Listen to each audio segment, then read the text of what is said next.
If 10 men can do a work in 4 days, in how many days can 8 men do it?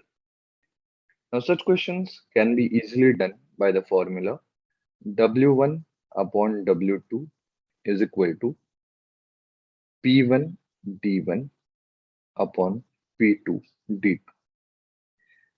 Now, as no separate work is mentioned here, we can say that here we are speaking of the same work, and hence we can have the formula as W1 is equal to W2, and hence P1 D1 is equal to P2 D2.